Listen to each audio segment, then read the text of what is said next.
Hey everybody, it's episode 52 of Bonfire Man. So what is Bonfire Man exactly? Well, it's an experimental Snowflake Iron Man account. This account started when I asked the question, how far can you get in RuneScape if you're only allowed to interact with everything exactly once? So once you've chopped a tree, it's exhausted and you can never chop it again. Turns out, did the math, can't get very far. So the next question was, how do we add a mechanism that lets you respawn things after they've been exhausted? And I thought about the bonfires from Dark Souls. You rest at a bonfire, everything respawns. So here's the pitch. We start locked to some number of chunks in the game. I have to exhaust all of the content in those chunks exactly once. Then I get to randomly select a new chunk.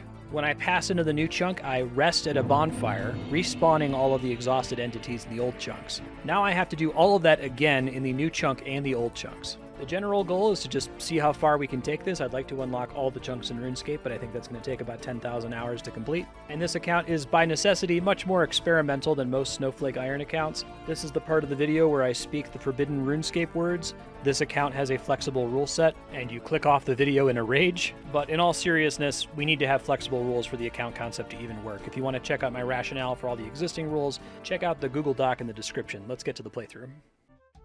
Alright, so the most recent chunk we rolled is a Reroll Chunk in the wilderness. I'm going to head off in that direction now. We should be able to clear it pretty quickly, and then we'll roll a new chunk. Alright, here we are at the chunk border. All that's in here are 11 green dragons. We're going to go ahead and cross the fog wall here.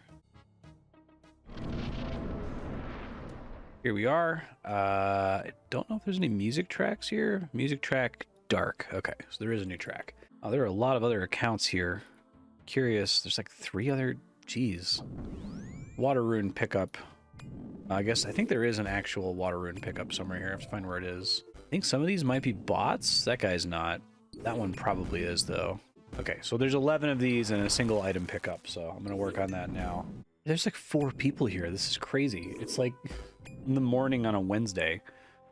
I have to kill all of these independently, so I'm probably going to have to do some hopping to find a world where there aren't people killing the ones in the west here. Item spawn here is supposed to be water runes. I hopped to a 1250 world to see if I could get away from all the people farming here. Looks like that did work, but I don't know where the item spawn is, and I'm low enough on resources. I'm going to have to warp out and come right back. But it looks like I should be able to do the rest of the dragons here. That's nice. All right, I had to do this in a couple trips, but I'm here on my last dragon here. After this is done, I have to find the item spawn. There's supposed to be a water rune here somewhere, and I still haven't found it. I guess I'll check the wiki if I can't find it. It'd be nice to have another 11 green dragons to kill every cycle. More potential prayer XP in the future. Alright, that's the last dragon down. Let's go look for this item spawn. And then we can roll a new chunk. The water rune spawn isn't listed on the wiki. Might be an issue with the chunk picker, so we might already be done, but I'm just going to make 100% sure that I've covered everything here. Maybe it's unique to Deadman worlds or something. That's usually the problem with the chunk picker. I'll go ahead and let Source Chunk know to fix it. Yeah, I've covered the whole area and I cannot find it. So we'll go ahead and say victory achieved. This chunk is done. Let's go ahead and go to the chunk picker and find another one. Okay, here we are on the chunk picker. The only change from last time, this chunk to the north of the one we just rolled is also a reroll. There's actually nothing there. I guess there's a master clue step, but nothing exhaustible. So it would be a reroll if we got it. Obviously, still really want South Taverley, but let's go ahead and see what we get.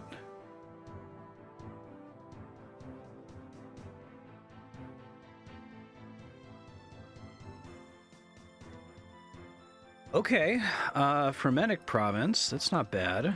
I put this as a gold reroll. I think that implies we've killed wolves before. We have access to flax already through random events. Oaks, dead trees. Another portal into a player-owned house. I think the reason I put this as gold is because I just want to get closer to Relica, because there's a lot of interesting stuff off in this area. So we'll go here, we'll do everything there is to do, and then we're going to roll another one. Alright, so the way we have access to Frementic is via the house portal, which is going to make things a little awkward if I want to train construction. I'm going to have to move my house in and out of there, which I guess is fine. I'm going to move it to Frementic now, and then we'll cross the fog wall by teleporting there. Yeah, it only costs 10k, and then we can move it back to Rivington for 5k, so 15k per cycle is not a big deal. Move to Relica. Alright, and then let's go ahead and teleport there. Alright, crossing the fog wall into Relica. Here we are. All right, I need to make the task list, so I'm going to add that really quick, and then we'll do this place. All right, I've got the task list put together here. Not a lot to do here. 9 wolves, 42 dead trees, 93 regular trees, 20 oaks, and 9 flax to pick up. So mostly chopping trees. Fortunately, we are going to be able to 100% this cycle, so I won't have to do all these trees in the future. And it'll be nice to have a guaranteed source of flax. You know, this isn't anywhere near as much as I get from even a single beekeeper random, but a little bit's better than 0. Just starting with the tree chopping, I think. Go hunt down the wolves later. There are a handful of frenetic NPCs here. Those town guards can't be attacked. The diary guy who walks around can't be attacked or anything like that. Yeah, it's just these tasks. There's a grizzly bear and a bear cub that wander into this chunk. They must come from the eastern chunk, I would guess. Well, we might have a problem in terms of 100% completing this chunk. There is a single tree over there that I believe you can get to from across the island if you have access to it, but I do not. So sadly, I will not be able to 100% the chunk because of that one tree, which means I have to chop another 100 and something regular trees every cycle and kill all these stupid wolves. Bummer. I think it's to be a while until I get across that island. If you look at the map, if I roll this chunk, I have to be able to cross this log balance at 48 agility, which I guess I can do. Maybe if I roll Sinclair Mansion and then roll it, it'll be easier. I think there might be an extra impling spawn here. I see a magpie impling walking around, but I have to check the impling spawn map to see if this lets me catch an extra one. Oh, these are pretty high-level wolves. They're like level 64. I was surprised when one aggroed me. There are so many trees here, y'all. It's really frustrating. All right, this is the last regular tree, I think. I'm going to do my counts on the arrow shafts to make sure that it aligns up with the chunk picker. Then I'm going to do the wolves and the flax, and I'm going to come back to get all the oak trees. All right, so I've only killed 7 wolves, and I looked it up on the wiki, and the other 2 wolves are on that island with the solitary tree that I can't get to. So that's 2 reasons that I can't complete the chunk today. I guess I'll pick up this flax now. It would be so nice if I was just a regular chunk locked account and not a Bonfire Man, because now I'd be able to get infinite flax and get so much fletching XP out of those unfinished bows in my bank, but alas, it's like 9 flax total. I think I had any idea that there was flax over here. I'm guessing very few accounts have ever picked this flax since it's so far from a bank. All right, that's all the flax. Appear to have... Oh, I've missed a single tree. That's right, it's the one on the island that I can't get to, so I do have the right number of arrow shafts. So now I'm just going to warp out, deposit all this stuff, come back and do the oak trees, and we'll be done with the Frenetic Province, and we'll roll another chunk. You may have noticed I got a mystery box earlier, so I grabbed a Ring of Wealth. It is a Mithril Scimitar. Okay. All right, this is the last oak that I can get to here. Apparently there's an achievement diary step here. It's probably to chop an oak log and then burn it. I'm not going to worry about it for now. That's as far as we can go. Not victory achieved. I've got 2 wolves and a tree that I need to deal with, so this is a chunk-blocked chunk. Let's go ahead and roll another one, though. All right, back here in the chunk picker, these 3 chunks are now all rollable. I haven't had the time to take a look and see what is there. I think this is probably a reroll. This is definitely not a reroll, and I don't know about the Frenetic Forest, but let's just go ahead and roll another one and see what we get.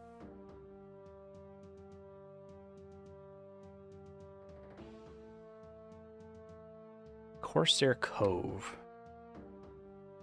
Oh, man, it's another reroll. Done rams and seagulls before. Dead trees. Double check the jungle trees. I don't think that's anything special. Okay, this might be a reroll, but let me make 100% sure. Yeah, I looked into it. The jungle tree is just a regular tree. It's 25 XP and provides a single log, so it's degenerate. Nothing new here. This is in fact a reroll, so let's pop over there. I think I have to take a boat to get there. All right, taking a charter ship to Corsair Cove. Let's cross the fog wall here. 600 coins. On the shore, track unlocked. All right, not very much to do here. A ram, 7 seagulls, and like 6 trees. It's so weird that there's a random ram here of like all the units to be here. No sheep. I don't think I've ever chopped down a jungle tree before. But yeah, it's just a regular tree, it looks like. Log and 25 XP. All right, the seagulls and the ram are all dead. I don't need to manually tag that guy. 1 ram, 7 seagulls, 2 jungle trees, and then here are the dead trees. I got an impling notification here. I don't think an impling spawns in this chunk, but I'll check them once we actually roll a bonfire chunk here. Okay, victory achieved. This one's actually done. I guess that means I can skip these 6 trees, and I guess I can skip the seagulls. It's nice. They're annoying to kill. Let's roll another one. Right, that adds 2 rollable chunks here to the north and west. Again, I haven't had a chance to research it, so let's just roll and see what happens.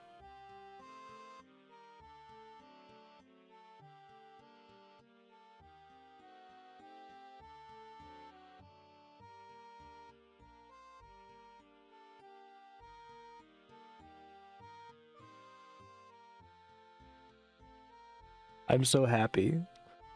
That's a 1 in 56, I think.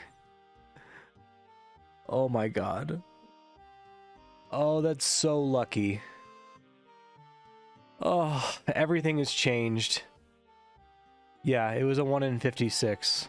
We got it. South Taverley. I could have gone dry on this. Like I said, we're still dry on Paterdomus. This has been a rollable chunk for hours and over 1,000 hours. Oh, this is so good. Okay, I've already talked about this a lot. It's incredible. We're gonna light a bonfire there, obviously, but we can train Herblore now, which opens up so much of the map. That I'm just delighted. There are no words. I'm gonna have to take a ton of time setting up my task list here, but this is the greatest thing that's ever happened to this account by a wide margin. This is going to be an incredibly exciting episode, and it might be incredibly long because of all the things that we can do now. All right, I'm over here at the South Taverley Chunk border. It's really exciting to be doing this, although maybe a little bit less exciting than I was thinking. I'll explain why here in a second. Let's go ahead and cross the fog wall. All right, here we are on the other side of the fog wall. South Taverley has been my dream chunk for a while. Now, there are some problems. I'm going to tell you some of the problems here. One, we can't finish the surface chunk because we don't qualify for either Edgar's Ruse or Grim Tales. In fact, we need to get a pretty high agility level to qualify for those, which means I won't be able to buy out the shop stocks every cycle. I think that's okay. I think there's enough from the main Herblore shop stock that I should be able to train Herblore reasonably far just based on that. But that's a little bit of a downer. The bigger problem is the Taverley dungeon. Massive amount of content, possibly more content than the Stronghold of Security, but I can't complete it. I can't do the obstacle pipe or the strange floor agility shortcuts in there, and they do generate XP. And I also can't do a lava eel because I don't have an oily fishing rod. I'm going to have to do all of this every cycle from now on, and that's going to pretty significantly increase the time it takes me to complete a cycle, I think. Now, fortunately, the majority of these enemies are interesting and have cool drop tables. There are a couple that are going to be basically a waste of time, like the poison spiders and the poison scorpions and stuff. So I don't think it's going to be a huge issue, and I should be able to kill all of them. But like I said, it's going to be a pretty big inflation in the time it takes, and I don't know that we'll ever actually complete the Taverley dungeon. I think I'm going to be doing this from now on for every cycle until the end of this account. But even with that massive downside, it's still huge to finally have access to the Herblore skill, and that's the main thing I'm going to focus on right now. Let's go ahead and finish Druidic Ritual and actually get access to Herblore, finally. Oh, I guess before I do that, I shouldn't forget to light the bonfire. Let's do that now. All right, bonfire lit, and of course we have to rest at it. Everything has respawned. Perfect. All right, there's a couple items I have to grab for Druidic Ritual. I think I have all these in the bank. Raw bear meat, beef, chicken, and rat meat. If not, I can get them. Oh, I had one of each, no problem. So many big downstream impacts from being able to train Herblore. One that is huge is that if I can start cleaning my Marintil herbs, I'm going to be able to train Prayer in my POH finally. I only have a handful of clean Marintils from the Sorceress's Garden minigame, so it's going to be huge to actually be able to get a little bit more XP out. I'm going to try to do as much herb cleaning as I possibly can. I want to see what Herblore level I land on, though. Heading into the Taverley dungeon down here. All right, here at the Cauldron, rat meat, bear meat, beef, chicken. All right, I think that we're basically already done. Like, it's that simple. Okay, after all this time, I'm finally going to be able to train Herblore. Warning, level up soon.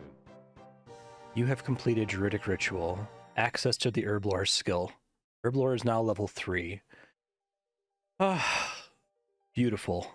This is, you know, every time I've watched a Chunk account, the thing I always have in my mind is looking at all of the herbs that they have in their bank and being excited for them to get here. And I haven't seen a Chunk account get here yet. I'm sure that some people certainly have. But yeah, look at all these herbs that I've been accruing over how many hours? I could turn on time plate again. 1,411 hours. I finally get to use all of these herbs. Oh, that's so awesome. All right, so there's a ton more to do in this chunk, but I am stoked as hell to start training Herblore, so I'm just going to clean all of the herbs I have in my bank, because why not? All right, I'm not going to show you every Herblore level up because it would be obnoxious, but I'm just going to start cleaning what I've got in my inventory here. I think I definitely have enough to get several level ups. Yeah, there's Herblore 4. I'll just let you know what I get to after cleaning all of my Guams. All right, this is the last level I'm just going to get from the Guams. There it is, 14 Herblore. I'm going to start working through the Marantils now. Working through the Terramins now. The Marantils got me most of the way to 19. Terramins got me just shy of 22. I'm on the Harlanders now. Harlanders got me to 24. Probably not going to get me to 25. All right, if you were wondering how far I was going to get just from cleaning without making any potions, it's 24 and a half, basically. I need to have 25 to be able to clean the Ranarr weeds.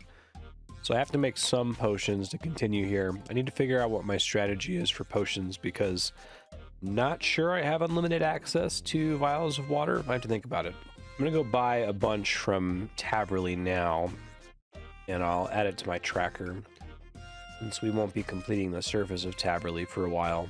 All right, so I'm worried, but I probably shouldn't be worried.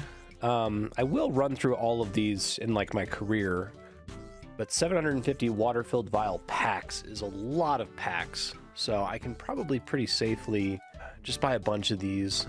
I'm going to go ahead and write it down anyway. Worst case scenario, they also sell empty vial packs, so if I had to, I could fill those with water manually. It would be annoying, but this should last me probably for all of the secondaries I already have in the bank. I'm likely also going to buy some of these Eye of Newt packs. I do have some Eyes of Newt. Oh, right, and I have a pestle and mortar now.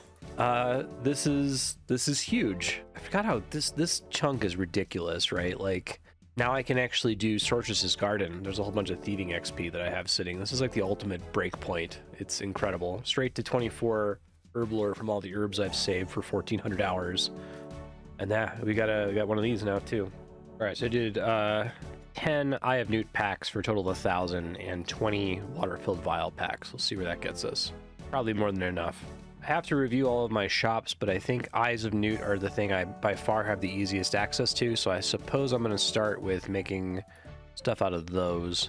That should get me at least to 25 to work to my Ranarrs. Mix in my first ever potions. I might actually use these. I could bring these to Calphi Queen to make her a little bit less annoying, and a Calvarian. All right, here is 25 Herblore. You can now clean Ranarrs. I am going to be able to make enough prayer potions now for the fight caves. I was thinking this wasn't going to happen until much later. I probably want to get my range a little bit higher. Torn now because I wanted to focus on melee until I get to combat 100, so as many of my cycles can benefit from the veteran pest control lander as possible. And I might want to try to get range to 70. But at the same time, before I do that, I'd like to get a magic short bow. Then again, that's a lot of fletching. I'm nowhere near it even with my banked logs right now. I have a lot of questions to answer this cycle. We'll see what I do.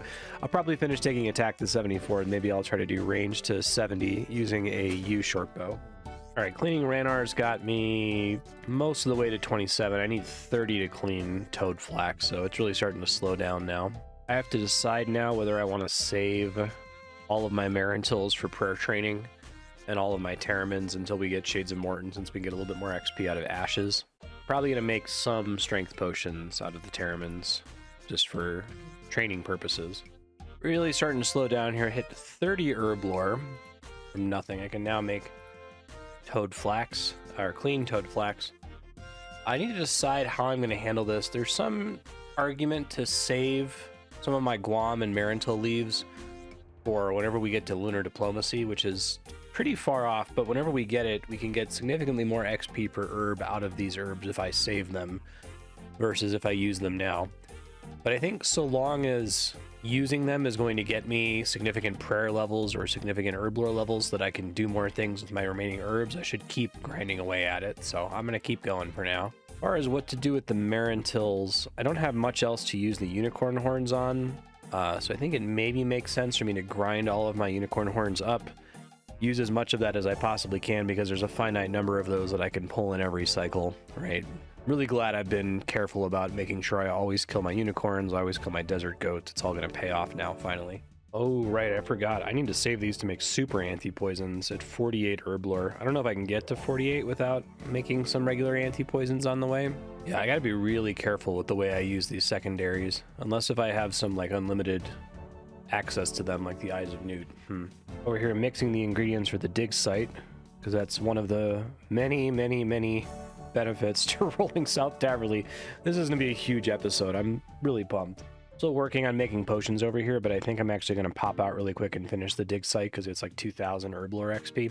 This is kind of a bummer. Apparently the level 3 certificate you get from the dig site quest you can turn in for Fruit Blast, which you technically need for Recipe for Disaster.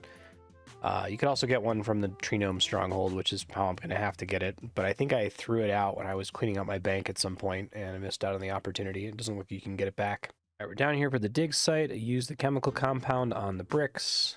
I guess I technically have access to extra skeletons now and a couple silver rocks down here. I'll figure that out later. I look forward to mining these silver rocks because I wonder if any players have ever done that. They're so far out of the way and so annoying. All right, turning in the dig site here. 2 gold bars as payment, okay. That was enough to ding 35 herb lore, cool. And having the dig site done is so good. I can actually finish 2 Reroll chunks now. I'll be able to run the Reroll rooftop course until a Mark of Grace spawns from now on. It's a delightful day. It's really good. I'm gonna go back to training herb lore though. Right, should hit 36 here, which is important. At 36, I can make combat potions with all of those, all the goat horns I've been hoarding. So we're gonna make a whole bunch of those. I should have enough Hairlanders. I actually have more goat horns than I have Hairlanders. That's kind of funny. I gotta tell you, it is amazing to finally have all these goat horns pay off. It's been so annoying. There's like 16 goats that I have to kill every cycle. It doesn't take forever, but it's like when you don't know if you're gonna see herb lore for 1,000 hours, it doesn't feel worth it, and now it all feels very worth it. I should be able to pretty cleanly hit 38 to make prayer potions. That's probably the most important level. If I can get high enough to be able to make super attacks and super strengths, I'm not expecting that to happen, but super attacks would be great for a lot of reasons. I get to use all my Irrit leaves. They use Eyes of Newt, which I probably will never run out of. I don't really care about potion doses at the moment, but I think once I start thinking about making prayer potions, I'm going to want to make an Amulet of Chemistry because every dose is going to matter. I don't actually have access to snape grass yet. My farming level isn't high enough to make it myself, so the snape grass that I do have, I've gotten from random drops from random bullshit. So I've got 17 snape grass from 1,400 hours of playing. I need to get every last dose out of that. I have 359 Hairlanders and 360 Goathorn Dust. I'll probably save a couple of them just in case I need it for energy potions or something, but I'm going to turn most of these over into them. Making these combat potions now, 37 herb lore. Going to very cleanly make it to 38 for prayer potions. There it is, 38 herb lore. You can now make prayer potions. Huge, massive. The XP rates from these combat potions are really good compared to what I was making before. I'm going to start using these combat potions like crazy. Like, I'm definitely going to use them at bosses, but it's going to be really convenient just for general PvM, I think. We'll very cleanly get 40 here, which will let me clean Irrit leaves, I believe, which I have a whole bunch, so that's nice. Now clean Irrit leaves, yep. This is where those crazy breakpoints really come into play. Like, if I happen to get to a high enough level to make super attacks, not only is that pretty big for things like bossing, but it pretty greatly increases the amount of total herb lore XP I get to walk away with. I ended up with a lot of these Irrit leaves left over here. Right, the desert goat horns aren't going to be enough to carry me to 45 for super attacks. I am about to hit 42. I don't think anything matters until 45, unfortunately, so we'll see if I can just barely squeeze it out with my Guams, maybe. Yeah, I don't think I'm going to get very far past 43 here, so I'm going to have to switch to gloms, which are really slow. All right, 44 herb lore, one more. I think we can make it. I think I've got enough gloms. 45. All right, should hit 45 here, and then I'm basically out of gloms. Yeah, 45 herb lore. Out of gloms, but I can now make super attack potions. When I say out of gloms, I have like 185 left, but not enough to get any more levels out of it. I'm going to make all these super attacks. I might leave a couple irrit leaves just in case I need them for something else. It would be nice to get to 48 now. 48's required for super anti-poisons. All right, I got 46 herb lore out of super attacks. I don't quite think I'm going to make it to 48. Maybe I can squeeze it out. 48 is also the level required for the Land of the Goblins quest and to clean Aventos, so it would be a really nice stopping point. It would be kind of exciting to go from 0 to 48 just from banked herbs, but we'll see. There's 47 herb lore, 48. I might be able to just barely make it happen. I could if I dip deep into my Terramins and my Marantils. I really want to save as many of these as possible for prayer training. If I can get a whole bunch of prayer levels, it would make the whole getting to 100 combat thing a lot easier.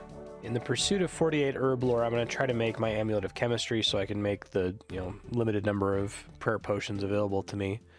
I think that's a jade and a silver bar. Oh, I've been using up all my silver bars, haven't I? Could mine some of my silver early here. All right, enchanting this jade amulet. There we go, Amulet of Chemistry. And I'm going to use that to make a very small number of prayer potions. I only have 17 Snape Grass to my name. Let me see if I get any procs here. I'm actually going to save some Snape Grass because I think it comes up in a couple of quests. I got 1 proc. 2.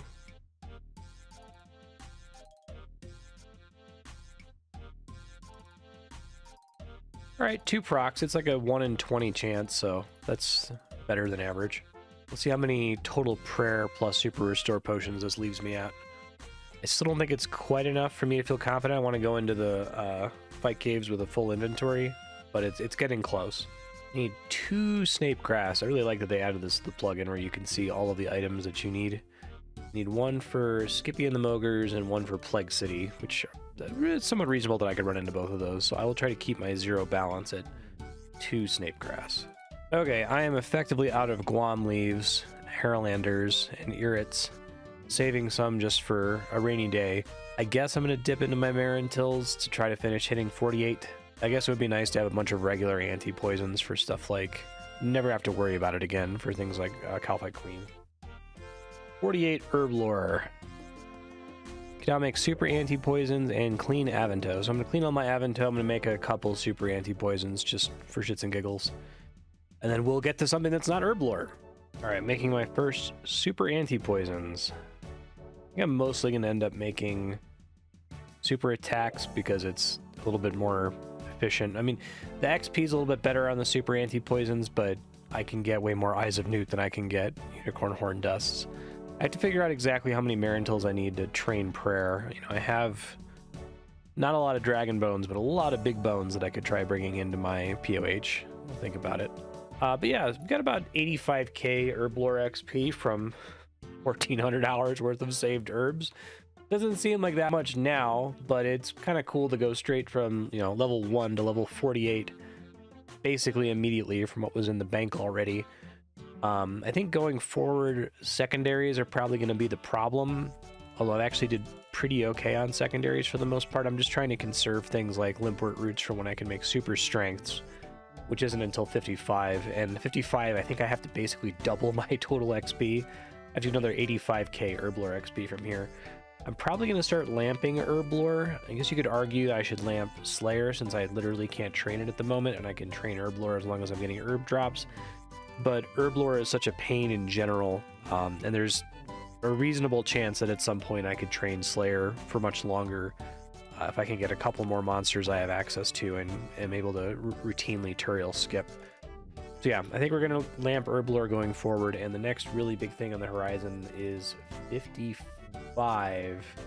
I guess arguably 52 for super energies, but 55 is super strengths, which would actually, impact my combat capabilities. I already popped out to do the dig site, but there's a whole boatload of other downstream impacts of unlocking herb lore. I really should focus on getting the Taverley chunk done, though. There's a whole lot to do in the Taverley dungeon and in South Taverley, so I'm going to head back there and work on that next, I believe. All right, I am here in Taverley. First order of business, I have to kill 19 druids, so I'm going to get started on that.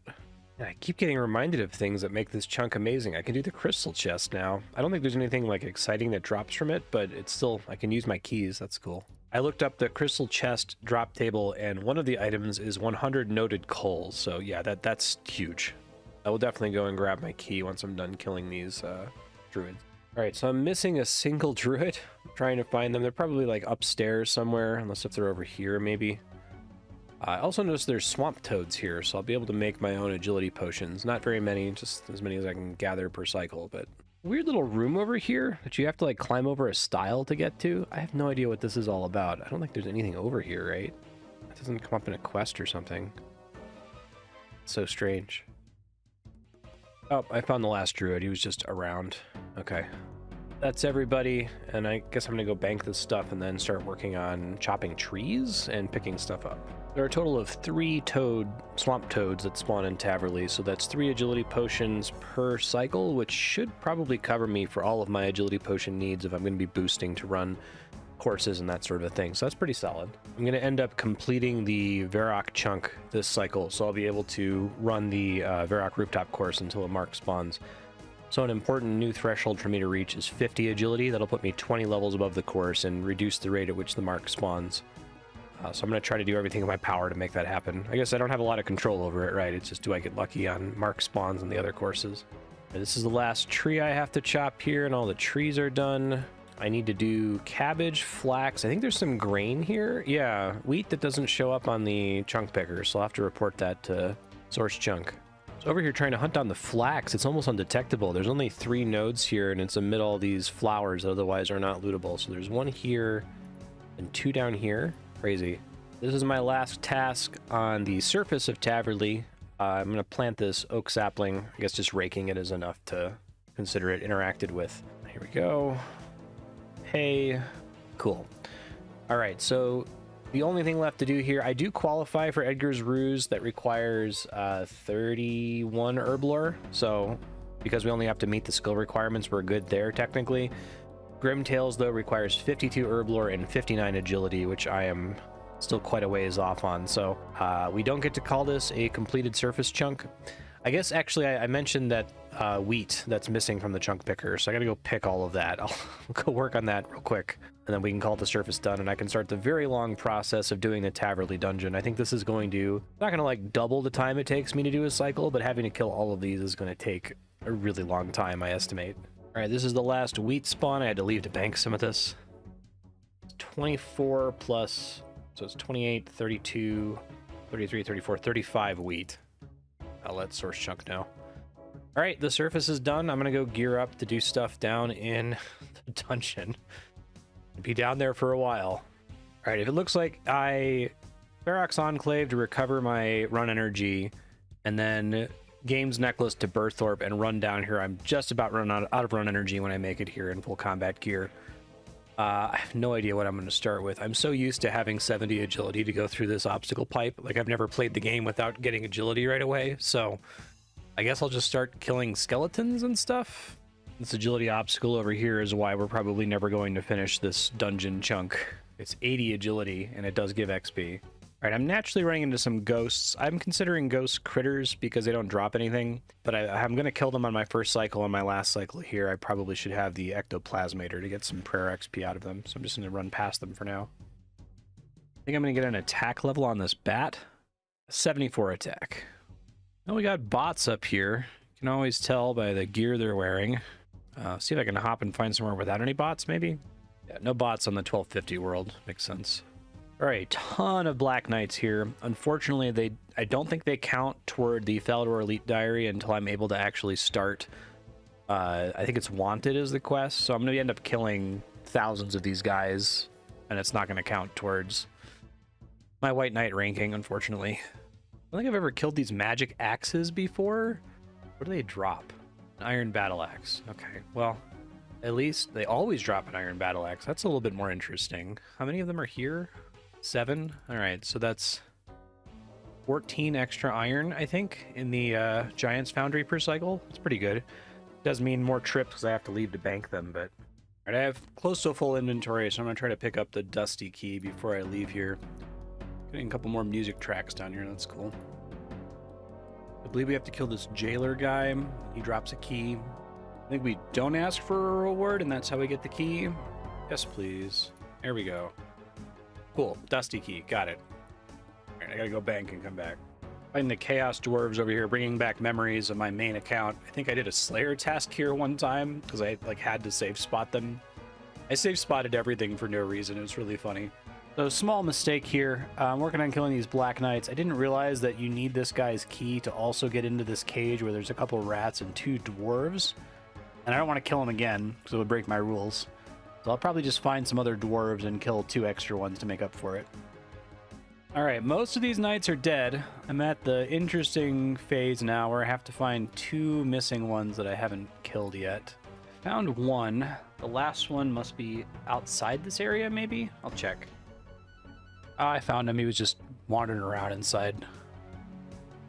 Alright, Black Knights are all down. Still got a ways to go here. That's interesting. These suits of armor aren't in my list of creatures. I'm sure they're listed in the chunk picker. Let me take a look.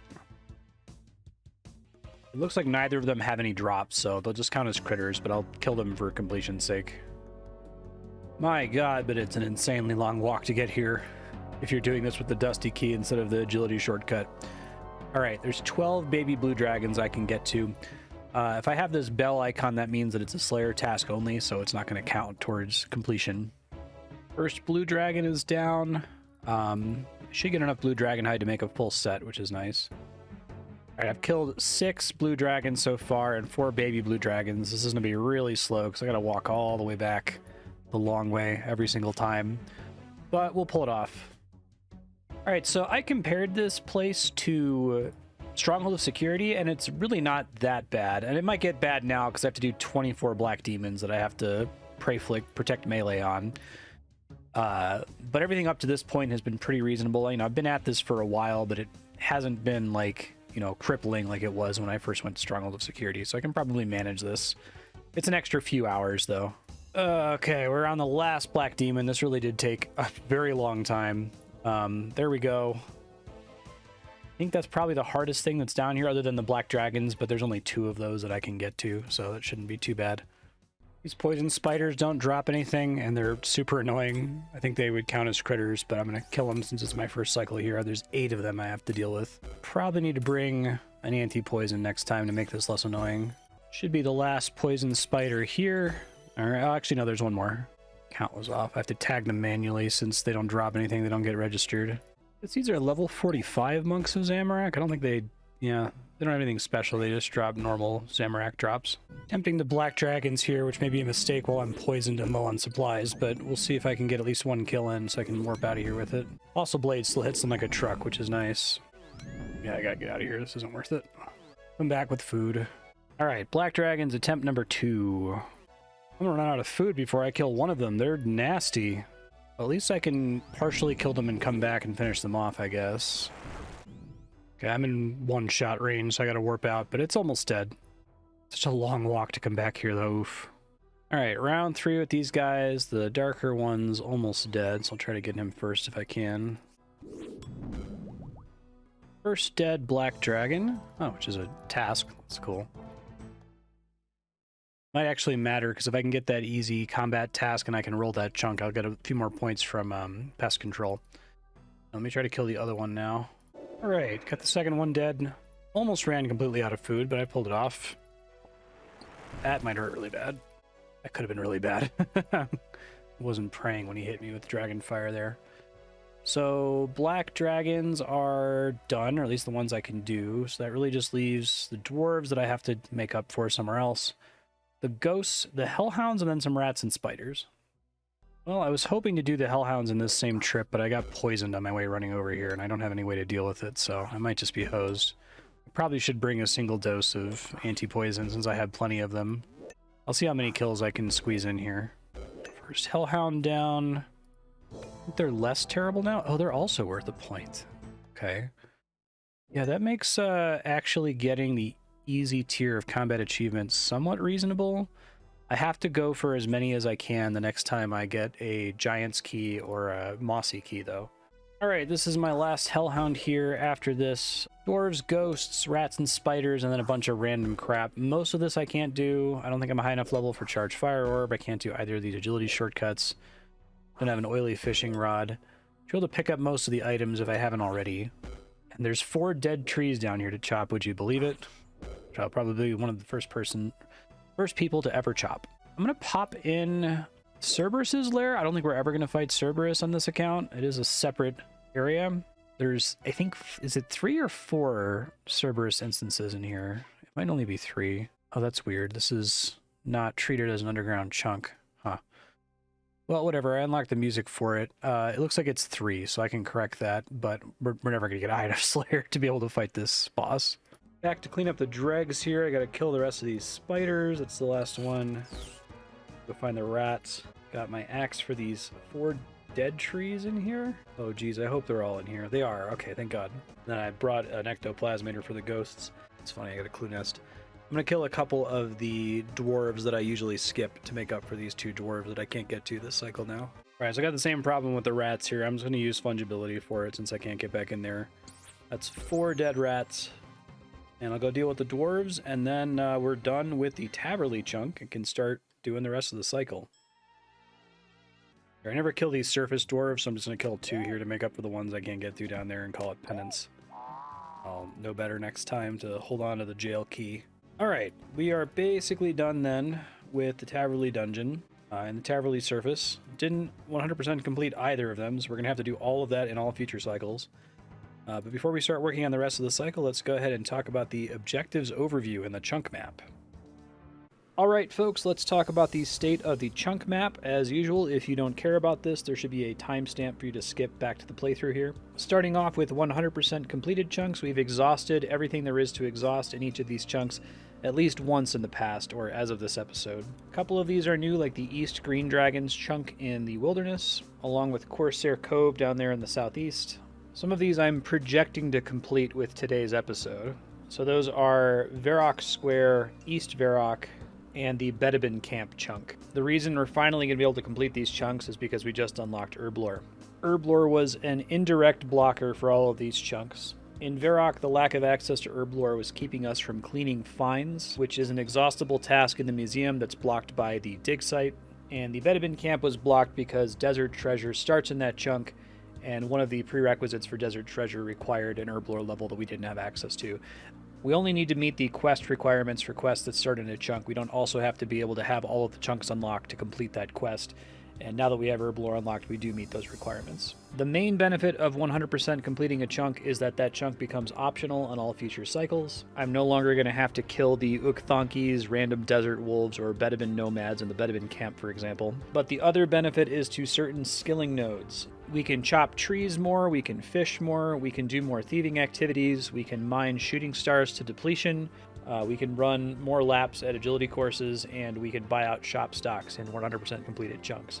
I've highlighted 3 new items here with a star. These are new perks that are going to go into effect next episode. So the first one is the tea stall in East Varrock. I know the text on the screen there says pickpocketed, but I've always said all thieving nodes. We're going to be able to steal from that tea stall 28 times per cycle, which is going to increase the thieving XP from it by like 400 every 50 hours. So not huge, but you know, it's more tea, I guess.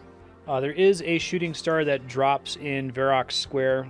We'll be able to mine that to depletion next cycle. And the Varrock Rooftop course, we will finally be able to run that repeatedly until a Mark of Grace spawns. So pretty significant increase in agility XP per cycle and Marks of Grace per cycle. There are also a handful of shops in Varrock Square and I think technically East Varrock. We'll be able to buy those out once per cycle. That should be pretty helpful at Giant's Foundry. I'll update those in the next episode summary. So after the 100% completed chunks, we have to look at chunks that we cannot 100% complete for one reason or another, starting with quest-blocked chunks. Although we do not need to complete quests to consider a chunk 100% completed, quests are still able to indirectly block us from completing a chunk. For example, we cannot get into the back of the Heroes Guild to chop the trees that are there until completing the Heroes quest. I've also included Lumbridge here as quest blocked, arguably.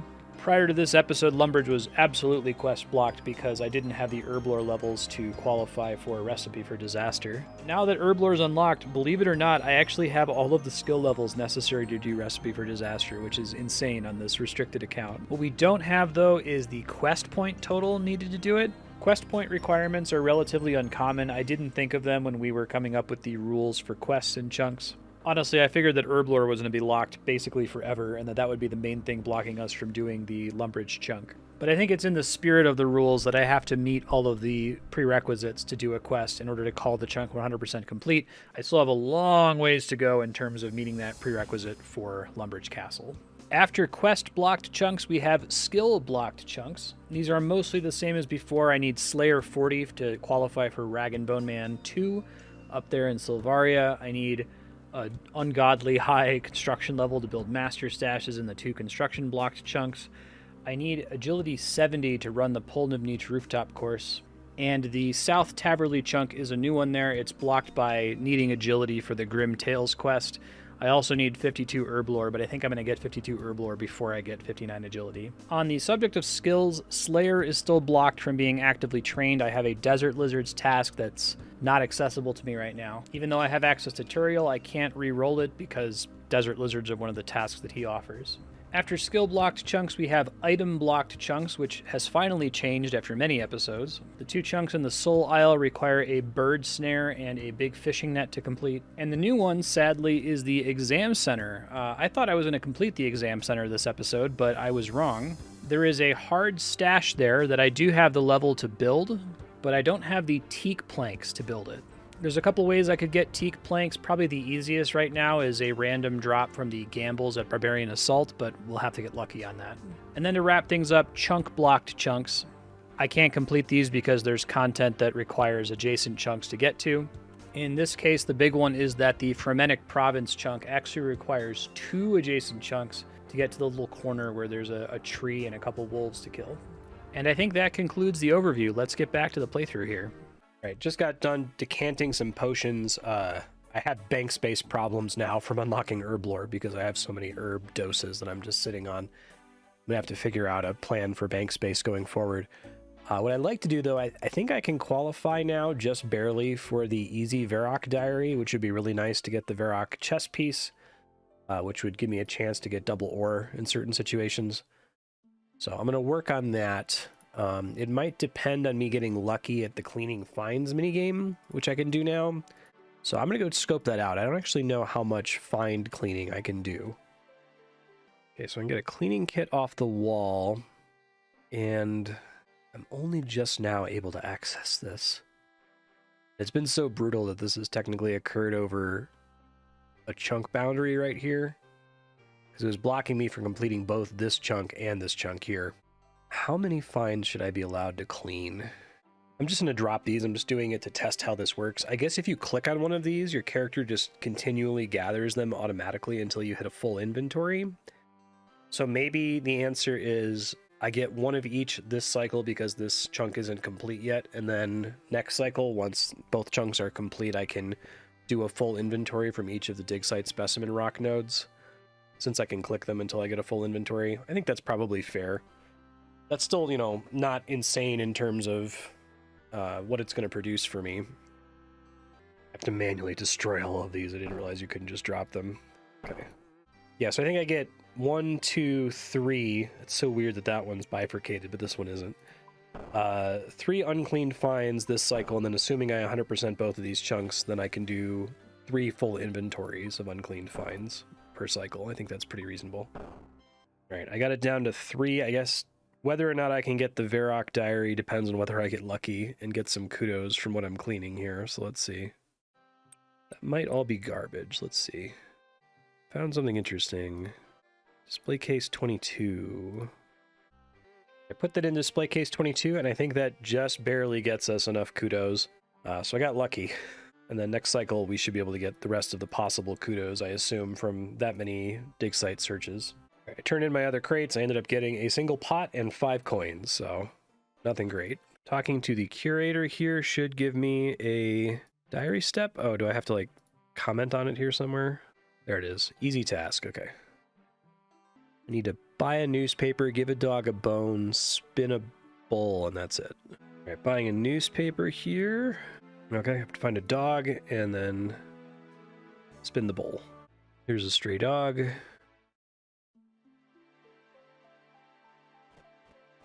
good. I'm surprised I hadn't done that already. All right, firing up this bowl. Oh, yeah, and then I have to put it in here, right? I've done this like 3 times ever.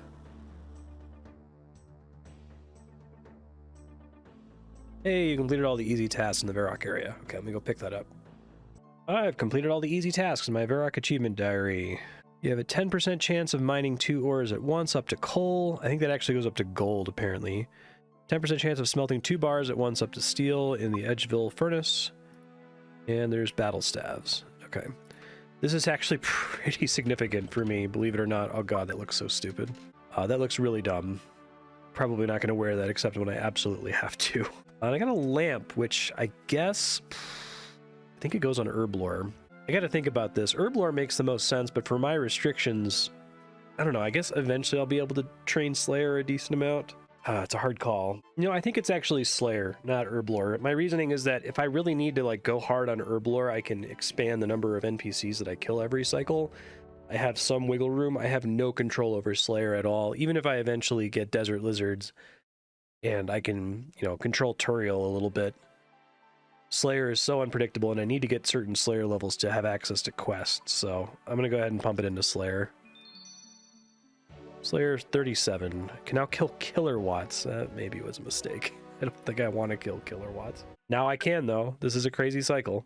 All right, I'm going to start working on agility. Just want to see if I get lucky here. Obviously, I can only run the Varrock rooftop course once this cycle because I haven't 100%ed this chunk yet, but I will 100% it so that next cycle I can run it until a Mark of Grace spawns. All right, so it would be super great if I could get to 49 agility before I head to the Falador course to conserve agility potion doses, but I'm not going to hold my breath. Ooh, not lucky. Lap 3 it spawned. Oof. Okay, maybe we will fare better here at the Draenor course. Well, I'm on lap 22 over here, and I still haven't seen a... I guess this is lap 23. Haven't seen a Mark of Grace spawn yet. I don't think we're going to make it to... I think it's a total of 52 laps if I were to get a level up, so I'm probably going to end up having to do the Falador course at 48 agility. All right, it was lap number 28 that the Mark of Grace finally spawned. Pretty good, though. That's, you know, above the average. All right, I unequipped all my Fashionscape here for the Falador rooftop course just because the weight might matter for making you fall off things. I don't know. We'll see how many of these agility potion doses I end up using. I use fewer than 9 that I'm self-sufficient for this cycle because I can make 9 doses per cycle now with the swamp toad legs that I can get from Taverley. Oh, you know, I should have done the Brimhaven agility arena before all this. Shoot, I completely forgot. That's okay.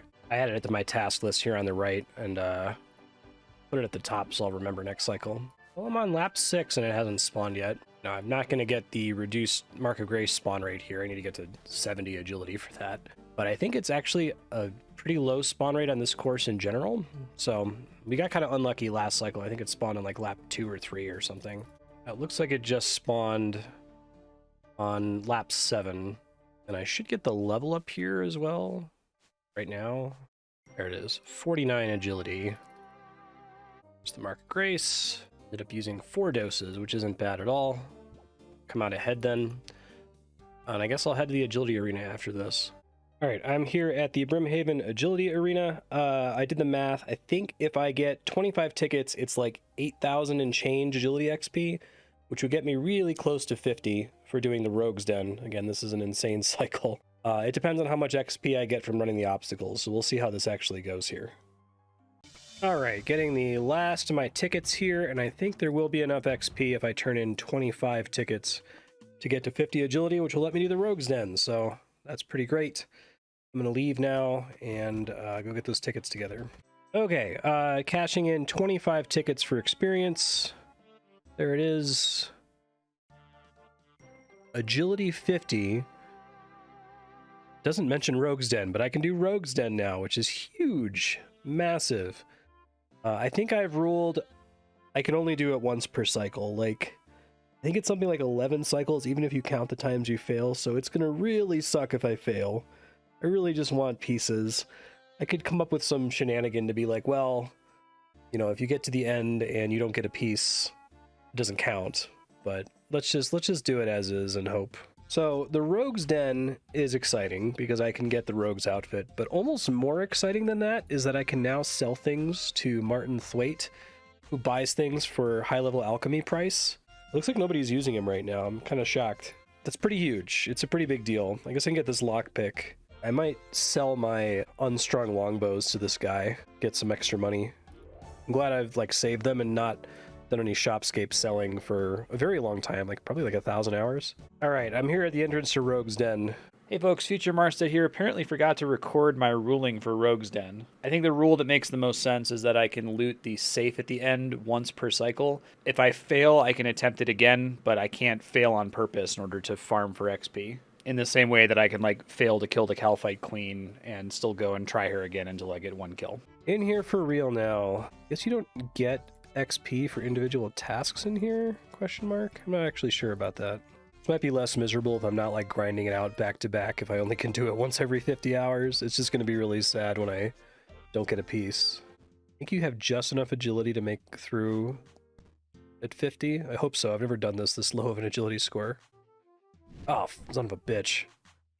I just saw the run button. Well, all right, I made it a ways past where I got stuck last time. I always found that little like tile puzzle weird because it would make sense if you were doing this in a quest or something, but the fact that you do the exact same puzzle every time, this is strange content. Just put it that way. All right, we made it to the end.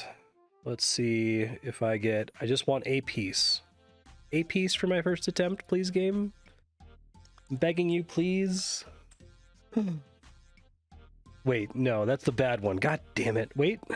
Don't call it a rogue kit. All right, well, we'll try again in another 60 hours. See you in 2 months. I got a somewhat decent first haul from Dig Site Soil. I really want the armor and not the leggings because it's worth so many more bars, but it's fine. All right, I finished up doing the Dig Site Soil. 18 damaged armors, 23 broken armors, not too bad, and 14 rusty swords. Pretty good initial haul. My first trip to repair this stuff. Looks good to me. Here is the final haul from damaged stuff. I'm not going to repair this last rusty sword because there's just the one. It's pretty solid. This is a lot of bars. And then 5 long swords, which isn't as good. I look like some kind of abomination in this Varrock armor. But, you know, hey, need to get those extra ores. All right, it's the first pay dirt check of the cycle. We've been really lucky with gold nuggets lately, so I expect we will not be lucky now. That's about average. It's the first 3 sacks, so I should get about 3. All right, second sack gave 2 golden nuggets, so a little bit under average. I'm really concerned with counting it every time now because I'm so close. We're at 85 nuggets. I need 15 more nuggets, and we can do the upper level, and it blows everything away, finally, with Motherlode Mine. All right, here's the pay dirt for the cycle. 1. Okay. It could be any cycle now. We could get super lucky and just get enough golden nuggets that I can go straight to the upper level. Just praying it's soon. 14 more to go. On average, that should be about 2 more cycles, I think. I should get about 7 on average. About to hit a farming level here. Here we go. Farming 52. All right, so because I got 52 farming, I can boost to 55 and plant cactus now.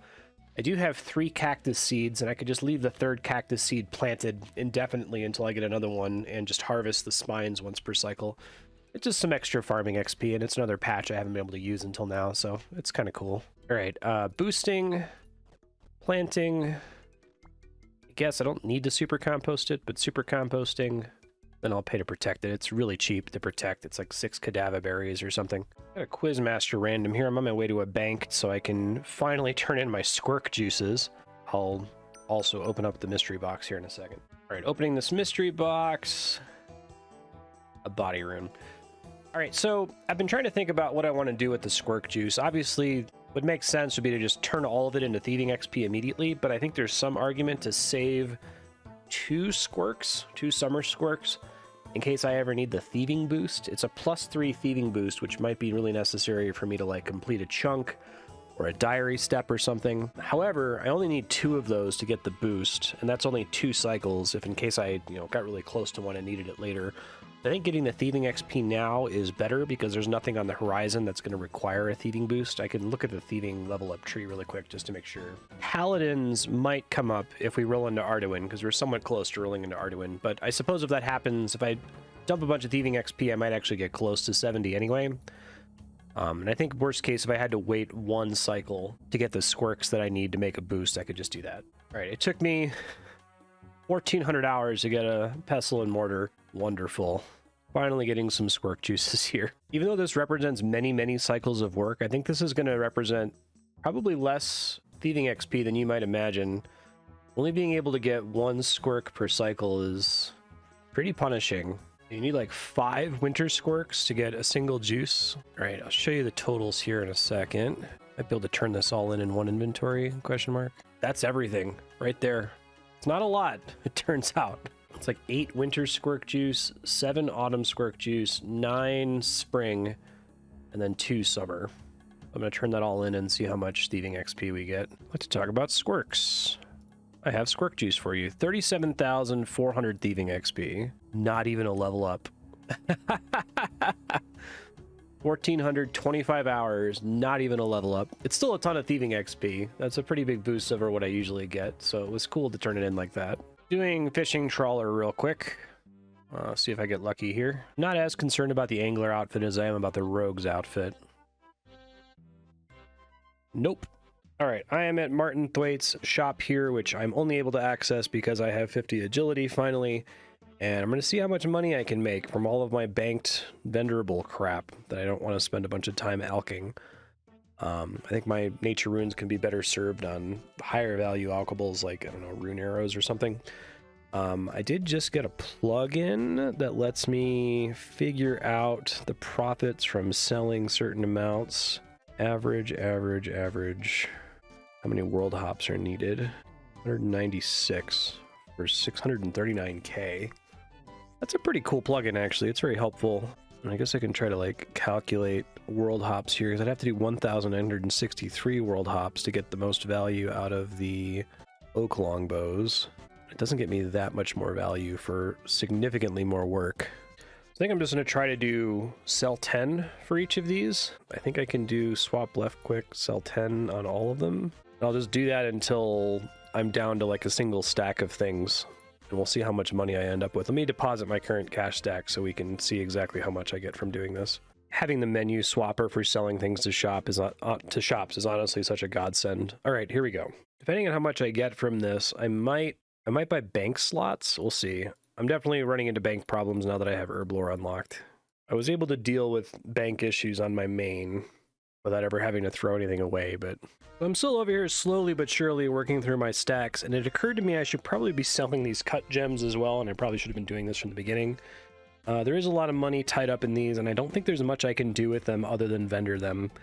Alching them is out of the question. There aren't any shops I can sell them to for like Tokel or something.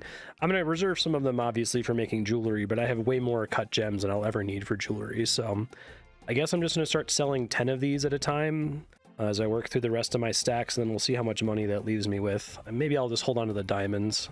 You know what, I'll save the diamonds and the emeralds. Or, I'm sorry, I'll save the diamonds and the rubies, because conceivably would want to make bolt tips out of all of those if I can get enough bolts eventually.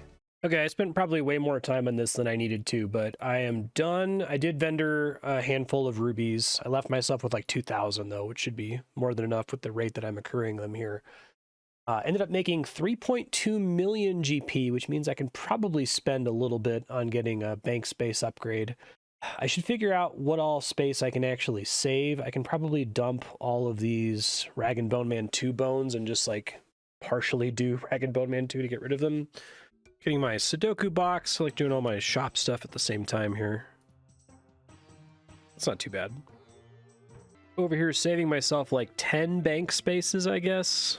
I think I can turn these in one at a time, right? All right, I think I'm done hopping. I've got 9 more of these to turn in here. I think I just click and then it'll pass all of them over. Okay, excellent. So now I'm just curious how many more of these I have. Oh, lots. Okay. I guess this is a nice list of creatures that I currently don't have access to, right? Creatures which, once I encounter them, will necessarily trigger a bonfire light. I guess they're not all necessarily Slayer tasks. Like, I can get rabbit meat right now, but I guess I can't get a rabbit bone outside of that. Anyway. All right, so I think this first batch of 40 extra slots is pretty worth it. 1,000,000 coins is a lot, but if I just went hard on manually selling cut gems, I could recover that right now, and I don't really have anything else to spend money on. My money spending capability is sharply limited by my restrictions, right? At least for now. There's not a lot that I can redirect that to, I guess, except like runes and stuff. So yeah, I think this makes sense. I'm gonna get this one, and hopefully that's enough. When I was playing on my main account, I was paycheck to paycheck on bank space for a really long time, and that was without the POH costume room upgrades that they later added. It was without the ability to buy more bank slots. So I think even just this 40 slots purchase I should be fine pretty much indefinitely. 40 slots, please. Yes. Okay, cool. And just the peace of mind will be nice. 880 slots. All right, it's super early on a Monday morning. I'm going to go give Calvarian a try here. Oh my god, the first world I popped into is free. Being attacked because I stopped to go record. That's cool. Made it to phase 2 over here. Dogs are down. Just gonna let it record here in case anybody runs in or something. Oh, somebody's here. Annoying as the boss is almost dead.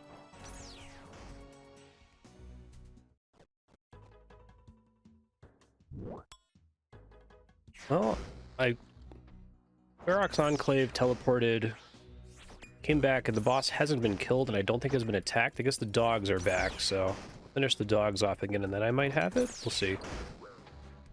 I'm not sure how that works. I think this is still my kill. I guess we'll see here in a second. Untreatable drop. Ooh, 200 gold ore and a long bone. That's kind of amusing. All right, that's a drop. Yeah, 200 gold ore. It's a fun drop. Let's go ahead and head into Temporos here. One of my better runs so far in terms of getting all the fish I needed as early as possible. I think it's always possible to get the 10 permits, as long as you don't make any mistakes. You'll never get screwed on RNG is my point. All right, got our 10 permits. Let's see what we get. Here we go.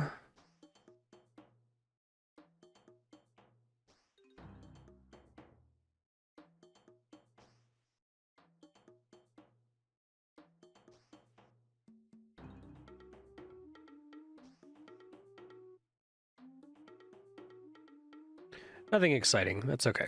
Theoretically, I'm going to hit 70 fishing here in a second if the fishing spot doesn't move. Fishing 70, I need a few more levels to be able to boost to catch sharks. So I've been saving my gold ore until I get goldsmith gauntlets, but I need to get a lot of chunks to be able to finish Family Crest. I think I might be better served by just getting the small amount of smithing XP I can get from smelting this now. And then, you know, if it looks like I'm going to get closer to getting Family Crest, then I can start trying to save gold after that. Smithing levels past 85 don't really matter for me anyway. So anything that gets me to 85 sooner I think is worth going for. So I'm going to go ahead and make these all into bars. So 800 and so. Level 69 thieving. Nice. I guess thieving levels are helpful because they increase the chance that I'll get the stupid rogue's outfit. So I'm probably going to end up doing the majority of my shooting stars at the end of the cycle just for scheduling reasons right now, but I'm working on one right now at the Dwarven Mine. Oh my goodness, it's a maze random. I haven't gotten one of these in forever. Really, really hoping for coal here. I think this is my most important random event now. It's nice to get genies and stuff, but this makes a huge difference, and I see it so rarely. I think I've probably seen fewer than 10 maze randoms on the entire Bonfire account. Please, coal, please, please, please, please, please. Shooting star found. Oh, I got mithril ore, that's the worst. Arrows are nice, I guess, or feathers. Got another star here at Soul Wars. I think my cat muted me. 3 weeks later. All right, folks, I've had a bit of a break since you last heard me talking in a clip. I've been working on my RS3 playthrough, but I've got a set up on my calendar to make sure I'm getting episodes of these out every couple months, no matter how much time they take. So this will help me to make sure that I can at least get Bonfire Man episodes out regularly without feeling like I have to play this like, 8 hours a day. I need to like catch myself back up on what I was doing. I did do a couple stars there last time I was playing. A lot of my tasks are done. I finished all my wood cutting for the cycle. I'm mostly done with thieving and fishing. Okay. I did get a medium clue scroll, so I guess I'll go see how far I can take that. I'm probably not going to be able to finish it, though. Graveyard of Heroes and Shazian. Yeah, that's not happening. RuneCraft is such an absurd skill in RS3. Like, they just give you this item that lets you freely teleport to every altar and then just, like, take out hundreds of essence with you. So it's kind of fun to go back to the way I remember RuneCraft, which is miserable and restrictive.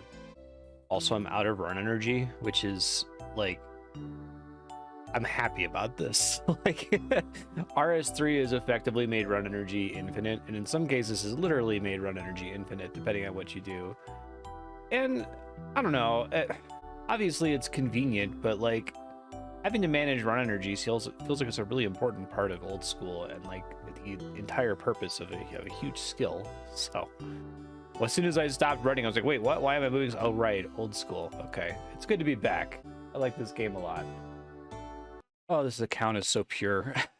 It's so quintessentially an old school account. I miss it. I'm happy to be back with it. I only took like a couple week break from it, but it's like a couple weeks of RS3 is enough to kind of inundate your brain with how RS3 works. And I love the look of this game. It's so nice and clean, and there's not a bunch of extra crap all over the place. I said this in the RS3 stream, but I think RS3 is like a solid, I don't know, B, maybe B+. At its best, it's probably like an A-, but old school RuneScape is an A+.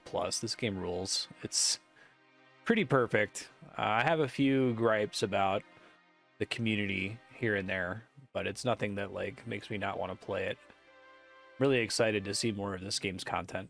I took a break on such an exciting cycle too, with unlocking Herblore and the Taverley dungeon. Over here in Lumbered Swamp Cave, mostly here to finish the fishing tasks down here, but I try to get a bunch of PVM done since I, need the inventory space. This Colossal Blade is so good. You're gonna have to bear with me, like, falling back in love with old school a bit, because I needed to play some RS3 to really appreciate kind of the beautiful simplicity of this game. I've been running RS3 primarily in Legacy Combat mode, but I'm not going to get away with that forever. Eventually I'm going to get to content where I have to use EOC combat, and it's so bad. It's much worse than I was anticipating. Like, I went into RS3 assuming all of the complaints about EOC were mostly not unfounded isn't the right word. Like, obviously people were right to be upset that there was this big change that they didn't like. But I was like, I'm not, philosophically opposed to ability bars. They're not the end of the world in other MMOs. I don't like them because I think that they appear to be more complicated than they actually are. That, they kind of just degenerate to this anyway, just with a lot more button presses. But like, to me, a problem with the RS3 combat is just that the game feel is so bad. Like, they've kind of forced a square peg into a round hole where you're just activating all these abilities constantly, even though the game is still based on a tick system, and so it doesn't feel responsive. Like, this is so visceral. I can just feel how much damage I'm doing. I can feel how much damage I'm taking, right? It all ties into the tick system beautifully. It's nice and straightforward. I can estimate what's going to happen over the next few seconds. And it's just, maybe you play RS3 for 1,000 hours and you get that feeling of, like, I understand how combat works, but it's so sloppy and messy. So this is so nice and simple and clean. All right, so I know from your perspective, I literally just did shooting stars like minutes ago, but from my perspective, it's been like a month. And I need this level of AFK. I've got chores I gotta do. Apparently RS3 is adding like 25-minute AFK in August. This is being recorded right now, June 13th. So I got a ways to go until I can have a clean house playing RS3, but I'm gonna go ahead and go get some chores done now. Well, that's OSRS. There was somebody else here from the beginning of the star, and now there's 4 people here. So I only got a little under an hour out of it, unfortunately. All right, finish the star in about an hour exactly. I got a mystery box. I'm gonna grab a ring of wealth and use it, and then I've got some tasks to work on here. I want to finish up thieving. I'm gonna wait to do amethyst until I actually get the mining level up, so I don't have to boost. All right, we can get lucky on this ring of wealth. Mystery box. Ooh, casket. That's potentially good. A cosmic talisman. I think I already have those. Oh, that's my first cosmic talisman. That's actually a big deal. It's possible I'll unlock Zenaris. I just need to get into Intrana, and that'll let me make cosmic runes. So really exciting that I got that. That's huge. We're gonna finish off any skilling that involves going somewhere with PVM. So I'm doing the Earth Warriors right now to get the monkey bars crossed off. All right, so I'm gonna start impling hunting while I wait for this next shooting star to spawn. I got the results from my informal poll about what I should do with implings, and people are fine with the way I'm currently doing it. So yeah, I'm just going to keep catching, at this point, 11 of each kind of impling that I have access to on the surface. A shooting star here, we'll see. Still haven't gotten this one without it getting crashed at some point from people teleporting into the bush patch. I'm back from my shooting star, back on surface impling grind. This should get me a hunter level up here. Hunter 30, which itself is pretty useless, I think. Double check, when is my next... I can barehand young implings at 32. Earth implings are the next big target at 36, and that's going to be several cycles from now, I think. All right, I've been on a world tour for a bit, doing a lot of hopping, but I caught 11 baby, young, and gourmet implings, which covers all of my surface implings. I'm going to head into Puro, try to get all those caught. I need one more young impling to get another level up here. There we go, Hunter 31. Spine Larupias, okay. All right, it took me a minute, but I finished doing all the implings for the cycle. Golly, the gourmet implings are really slow. They run away constantly. They always fly through stuff. Definitely not my favorite part of this. And so I usually work on things like my construction training pretty late in the cycle, but I kind of want to have everything done except PVM so I can focus on PVM. So I'm going to go do these really quick. I knew I was forgetting something. Your house is in Relica. To defend myself, that was like a month ago that I rolled that junk. So I gotta move it back to Remington. I'll do that real quick. Probably mentioned it's gonna be a little expensive. So my only way to Relica is via the house teleport, but I want to train construction in Remington, so I have to pay to relocate it once per cycle, I suppose. And it's like 15k per cycle, moving it back and forth. That's not a big deal. Does probably mean that I need to do construction early in the cycle before moving it, so I can do, you know, back-to-back Remington and then back-to-back Relica and so on, and alternate it every other cycle. All right, getting the construction part done. It's much easier now that I can unnote stuff. Holy moly, I just got the Elder Chaos Hood. It's an extremely rare drop, I think. I have to look into it. That was my second to last kill. That's so exciting. I need to get out of here. Probably should get out of here like right now, just in case. I only have to kill one more of them, but... Yeah, wow, that is a 1 in 1,400 drop. I think that's probably the best possible piece I could have gotten. Oh, it looks cool as hell, too. I like that. That's great. Yeah, the stats on it are pretty solid. +5 magic attack, +4 magic defense. I don't think there's too much to compete with that for a while when it comes to magic armor and OSRS. So across all cycles, I've gotten 259 Elder Chaos Druid kills so far until I finally got that. I'm gonna see if I want to switch to that, because that's like such a cool badge of honor for the account. Like, I'm really enjoying the Ruin equipment, but maybe I can make a new fashion set that uses that, since this is like so hard to get and so specific to my unlocked chunks. I don't think it particularly matches my current setup. It kind of looks like it's out of nowhere there, but I'll think about it. It's extremely Souls-like, right? Like, this is absolutely a kind of helmet you would get in a Souls game, so maybe I can look at some other options for cosmetic gear. I guess they recently added a cosmetic to make the Elder Chaos Druid hood black, which would be kind of cool. But it requires Bounty Hunter, which I don't think I ever want to do on any account ever. Yeah, I'm looking into it. It looks like that hood is only outclassed for magic by Dagon High, the Infinity Set. I guess the Farseer hat is a little bit better, and once I do Frenetic Trials, that's pretty easy to get. But it's really solid magic headgear for a long time, I think. Even if I just used it for fashion purposes. I don't know, though. This looks pretty great with, like, the fighter torso and the greatsword. It looks kind of stupid, but I kind of love how stupid it looks. We might go with this. We'll see. I got a nature talisman here from the soldiers in Burthorpe. I think I already have some of these. Yeah, I have like 6 of them. It's hard to keep track of it because I haven't played in a while. All right, I'm back on picking up regular bones, and the bones from this White Knight should be enough to get me a prayer level here. Here we go. Prayer 54. Right on, one day. All right, so I recently got 37 Slayer, which means I qualify for the Killer Watt plane. I should do this at least once. If I clear it once and then I decide it's not worth doing in the future, as long as I've cleared it, I can skip it on future cycles. I have no idea what to expect. I've never fought Killer Watts before. I know there's like a epilepsy seizure warning, so bear that in mind before we go in here. Oh, right, I need insulated boots for this. Let me go get some. I think that's like the main thing insulated boots were originally for, before Rune Dragons. All right, bought a pair of insulated boots here.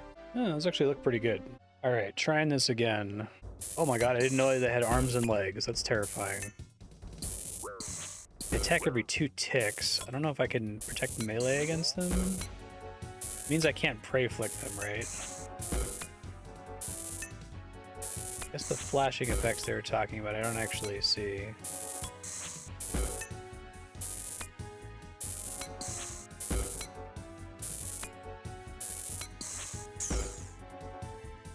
Staff of Air.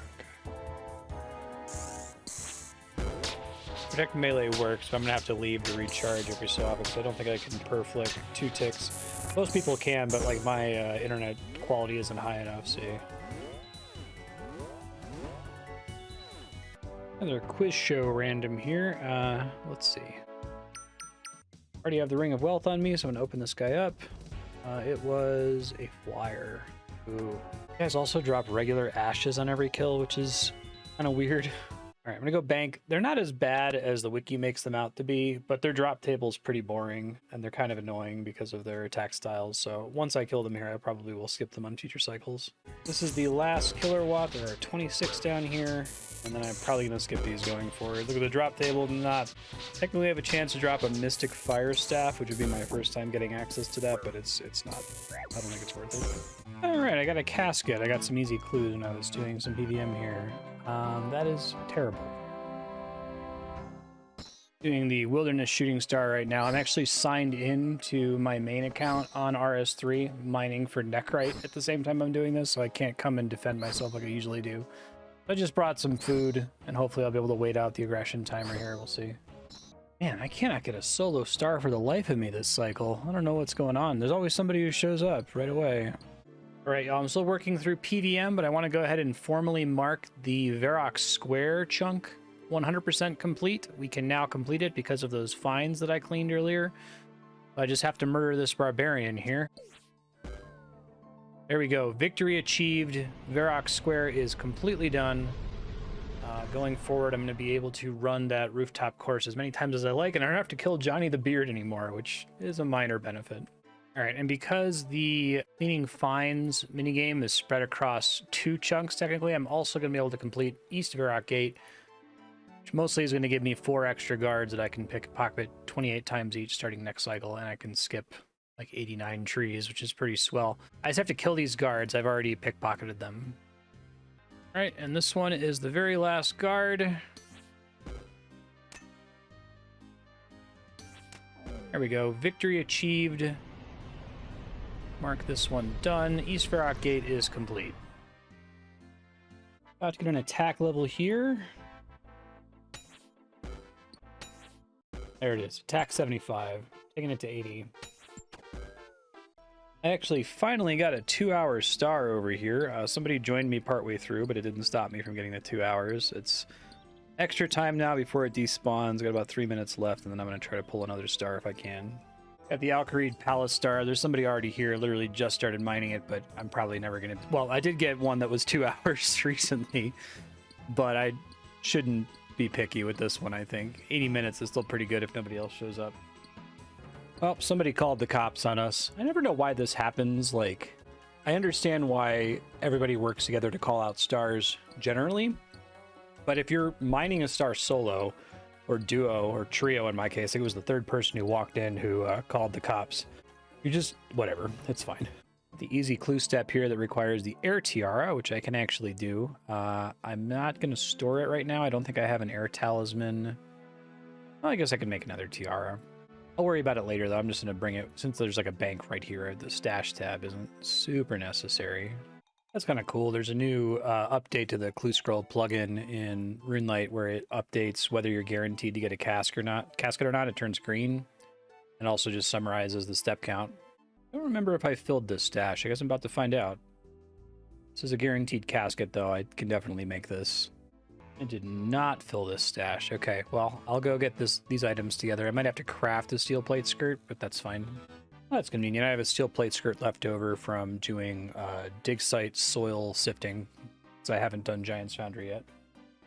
I do need to quickly make my own coif.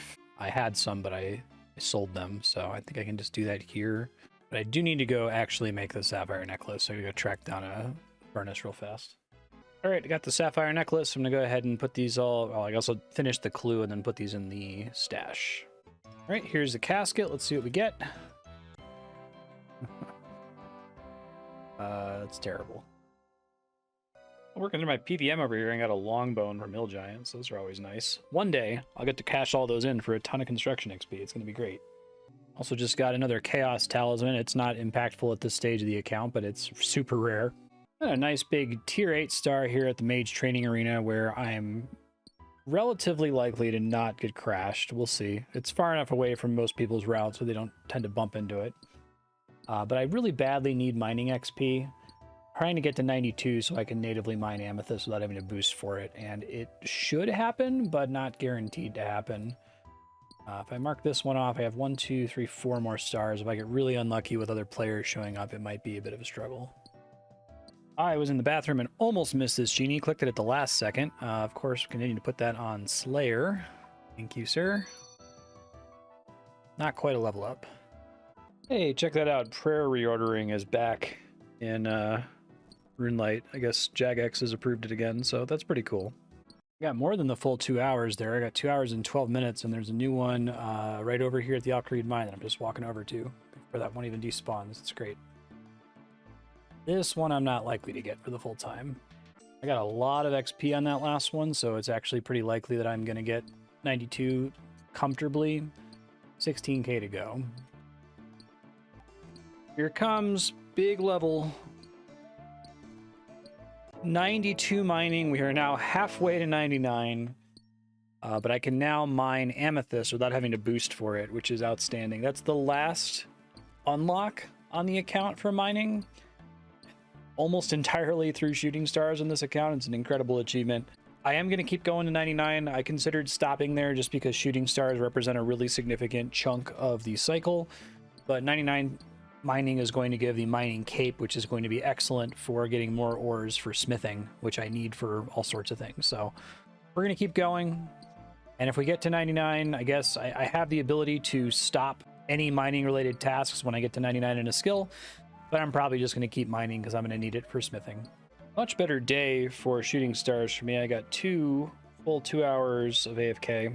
Tons of time to edit a video. I'm going to keep working on PVM for this cycle. I've got some Tazars I was working on before I got called away for this. Another close to 2 hours star here at the Felidor Bank. I'm still shocked that I've been getting this one. You'd think that this one would get swarmed almost immediately. But yeah, pretty good. I only have a couple stars left in the cycle. I got an easy geode from that shooting star, and I'm able to get a casket out of it. So let's see what we get here. Nothing. All right, y'all. This is my last shooting star for the cycle, and it is a T9. It's really exciting that I can just mine these now. Got a Quizmaster random. I'm going to go ahead and throw on a Ring of Wealth and open it real quick. It is a flyer again. All right, somebody else did show up, but it was a tier 9 star, so I still got the full duration out of it. And that is it for shooting stars this cycle. I just have the amethyst left to mine, and I'd like to go get that over with, but let me try this clue scroll real fast. Nope, Hasidius. All right, working on amethyst. There's 26 of these that I can do. Just finished up amethyst. We're down to a handful of PVM tasks and mini games and that sort of a thing. So I guess I'm going to get back to PVM. All right, y'all, I'm over here at the Bedabin camp. So this is a completable chunk now because of the rule on quests. Previously, we were blocked from completing this chunk because we can't do Desert Treasure. It starts here. Desert Treasure required the dig site, which required Herblore. So we meet all of the other prerequisites for Desert Treasure. I'm just double checking the quest now to make sure that's 100% true before I call this place complete, but I'm pretty sure we do have all the skill prerequisites. Yeah, we're good. So all I have to do is I have to kill, there's 2 Ukthonkis, some Desert Wolves, and the Nomad Fighters, and then I won't have to kill these guys ever again, which would be great because they're a total waste of time. All right, one more thing and I'm done. This Bedabin Nomad Fighter. There we go. Victory achieved. This chunk is complete. I will not kill any of these ever again. Over here at Calphite Queen, let's go. Hopefully I get something good. Phase 2. Knew I spaced on something. I completely forgot to bring my super attack potions. Would make this way easier. I'm like, I feel like I'm supposed to have an easier time this time. Oh my god, she was like seconds from despawning there. Whew. Lion of Zamorak, whatever. I need to get out of here. That went really, really badly. I don't know if I'm just like really rusty because I haven't done this in a while because I've been playing RS3 or what, but it went very poorly. I'm gonna come back and do the Guardians. My heart was pounding there, like I was literally seconds away from her despawning. I will remember the attack potion next time. I should probably use that more during regular PVM. I'm definitely going to bring it to the Guardians here. All right, y'all, almost done. I got a bunch of little things to clean up, but I've done all the PVM except for Zogres and Skogres. I have to go do those now that I can get in there, thanks to Herblore. But I've already committed to doing Giant's Foundry, so I'm going to work on that right now. I have a flat commission on which I need to use a boost in order to select the best possible mold. 1600 XP away from not having to worry about that. That's okay, I'll get it this time. All right, should get a smithing level here. 81 smithing. I now will never need to boost here ever again, at least. Well, no, I will boost when I get to 84, so I can do rune. Finishing up my last sword here. This is a lot of Giant's Foundry. I had a lot of items to turn in here for swords. 177k smithing XP for the cycle and a decent amount of money. In any case, I need to go try fighting Zogres. This might be a bit of a nightmare because I can't use brutal arrows on them, I don't think. So I have no idea how awful this is going to be. And I have to deal with disease, which means I have to warp out constantly to go to Ferox Enclave to remove it. I don't have any other way to deal with it, but we'll go start the quest and see how far we can take it. I don't think I can do too much of this quest until we unlock Yanil. I think we need 2 chunks in Yanil to actually finish the quest. All right, I should be able to start Zogre Flesh Eaters now that I have the Herblore levels. What are Zogres? Can I help? 2 green behind the ears. Oh wait, I don't? What are the requirements am I missing? Doesn't seem right. Oh, you need big chompy bird hunting and jungle potion to start this. I don't think I realized that. Okay, well, that spares me from having to fight Zogres and Skogres, which I'm not going to have a good time fighting right now anyway. So hopefully I'll unlock those other 2 Yanil chunks before that comes up. All right, heading into Castle Wars. Gonna AFK and get my points here. All right, waiting for 16 minutes to get my tickets. Oh yeah. All right, got my tickets here. Not too many things left to do in the cycle, really, after this. There's Pest Control, Barbarian Assault, Zeal, and Last Man Standing, so just all mini-games. Alright, loading into Soul Wars next. Man, Soul Wars is bumping at 7:30 in the morning on a Thursday. Alright, first game went okay. It's going to be a draw, unfortunately, so I don't think I'm going to get enough points, but 50 Zeal is pretty good. Alright. I think it's as good as I could have possibly gotten with the draw. All right, one more. Second game's going about the same here. 30 seconds left. There's no way we'll win, but hopefully I'll get a bunch of points again. I think using bandages on other players is pretty good, and participating in PvP. All right, how many points do we get? Oh man, 100 Zeal this time. That's really, really good. All right, that's 3 boxes. Let's do it. All right, I'm extremely dry on coal, or I at least really badly need coal, so that's not it. Hey, there's a little bit of coal and a bunch of nature runes. All right, this is the main thing I came here for, so that's good. All right, so that just leaves Last Man Standing, Pest Control, and Barbarian Assault. All right, popping into Pest Control. Intermediate game went fine. Now I need to do a Novice game. All right, that's done. I usually end my cycle with Last Man Standing, but I really want to put off Barbarian Assault as long as possible. I don't really have the energy to do that right now, so I'm gonna go do Last Man Standing. I guess I can show you my supplies used because it won't change. I guess my supplies used got screwed up this cycle. I wonder if there's an issue with the plugin itself. I don't know. Yeah, I don't know, but apparently it's not there anymore. Whatever. Really love when I start in a corner in Last Man Standing. Hopefully I can get away with just hiding back here. I went down later than I would have liked. I only got 2 points in the first game. Alright, got another round, waiting it out. God, I'm actually going to get 3 kills this game, I think. Only know that for sure because the person I'm fighting is clearly AFK. That counts as playing the game, right? If I fight people who are AFK. Oh, he's not AFK anymore, shit. Things are going so well. I got it. Alright, I don't think I deserved it, but I got it. Bloody key. Never gotten a bloodier key before. It was my first time getting 3 kills, I think. I think there's a bunch of other people catching on to the whole idea that you can kind of just come in here, hope you find someone else AFKing, kill them, and then chill. Because I think everyone's just kind of waiting it out here. Oh, and I got the win. No kidding. 6 points. Okay, so that's 8 points for the cycle. That's more than average. It's cool. I think I'm going to end up doing at least one of these games pug with a person in my Discord. A light. So hi, a light. Hopefully this goes well. We'll see. Can't be worse than pugging with 4 random people. On wave 9, I started as a defender, but swapped off of it partway through. It's going pretty well so far, I would say. Yeah, we did it. That wasn't too bad. Nice. Gotta do the little walk of shame. They still haven't made it so that low and medium gambles don't require you to leave mid-wave. Always shameful, every single time. All right. Low gamble, yes. Defender. 67 flax, that's not bad. It's not great either, but it's not bad.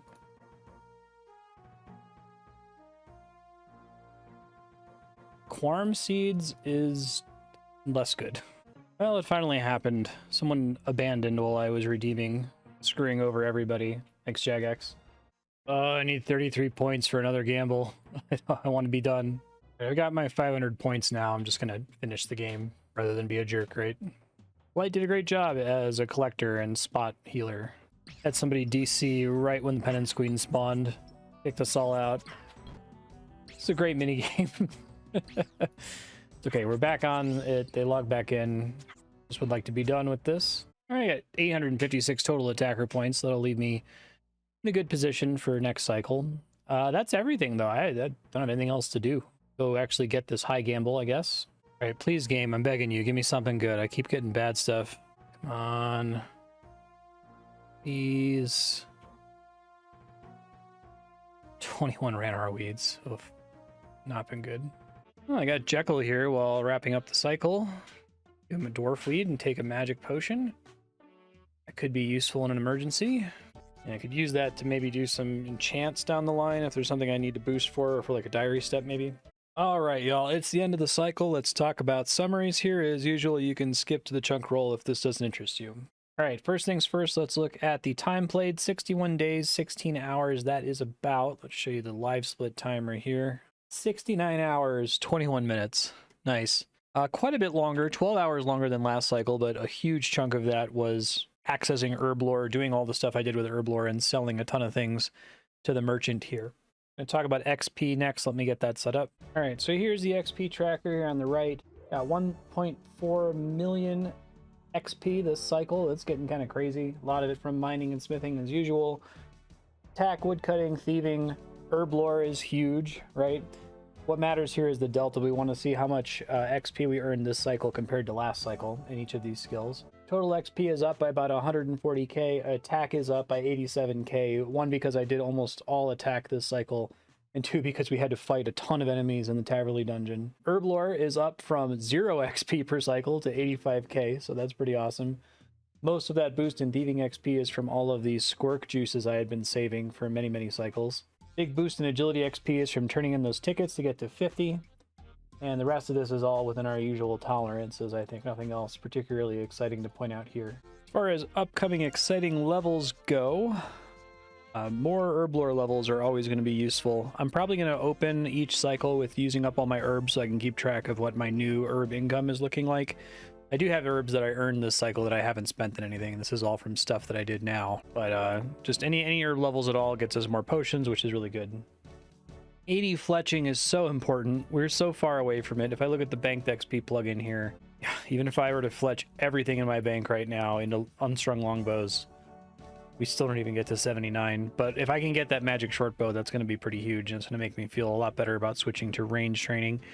Remember, we're currently staying on attack and defense to 80, with hit points going to 80, with an attempt to get 100 combat as soon as possible so that I can do the veteran pest control lander. I'm going to step through the goal tracker here. Just pause if you want to see any of this. This is just kind of summarizing what we did in every single chunk.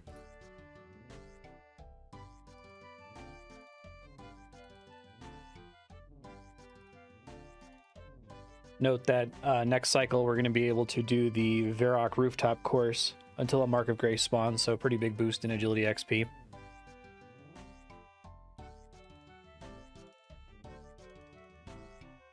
I need to double check if I've unlocked more shops from 100%ing those Varrock chunks. I probably did. I'll set that up for next episode. These are all still blocked at the moment. Yep. Oh, we're getting really close to getting that upper pay dirt, though. That's going to be amazing. Made a few mistakes here. Overmined some silver ore. Had my usual thing where I forget to reset the left click option on a guard and go to attack it and then pickpocket it. So it just happens. And then my zombie count gets screwed up sometimes because of that special death zombie in the Stronghold of Security. Just did optional pickups. Didn't make any combo runes or charge any air orbs or do the mage training arena. Combat tasks should be accurate, I think. Implings, 11 of each on the surface, and then the ones in Puro. And I did most of my farming. I think I neglected some really low-level seeds, but I'm trying to do as much of this as I can from cycle to cycle now. Scroll through the loot log here. Again, just pause if you want to look at anything.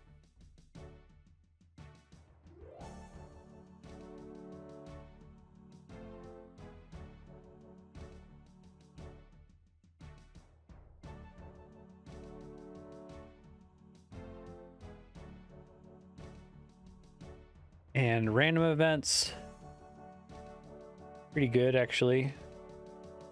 You can see the break that I took from May 17th up to June 13th there. Taking a look at the bank, starting with items that are new. Toad legs, king worm, the dusty key, some blue dragon hides and soul dragon head, baby dragon bones, blue dragon scale, black D-hide, which I'm pretty close to being able to do stuff with, so that's potentially pretty exciting.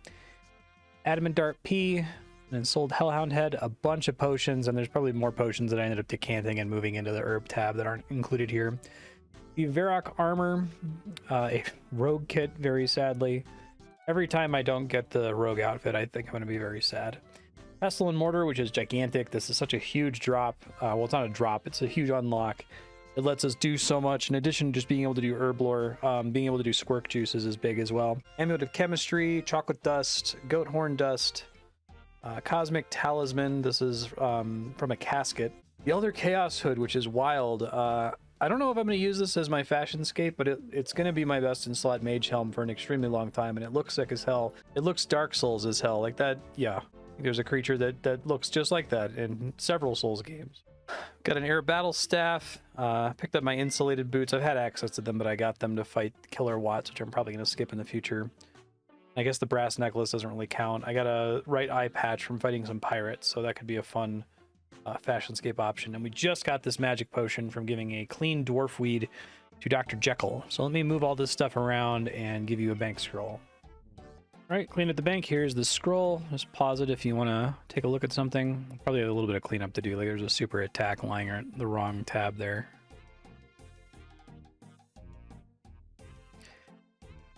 And then the Delta. Now the Delta is going to be a bit of a mess, just heads up, because of all of the changes, right? Like, because I sold so many items to the Martin Thwaite Rogue's Den shop, it's going to be long and maybe difficult to parse, but it should clean up starting next cycle. Yeah, Yeah, so this is the actual bank delta. I'm behind 18 law runes, which isn't great. I did a lot of teleporting this cycle, but it was worth it, I think. Start the scroll. Just bet I'll never be able to do anything with all that pure essence.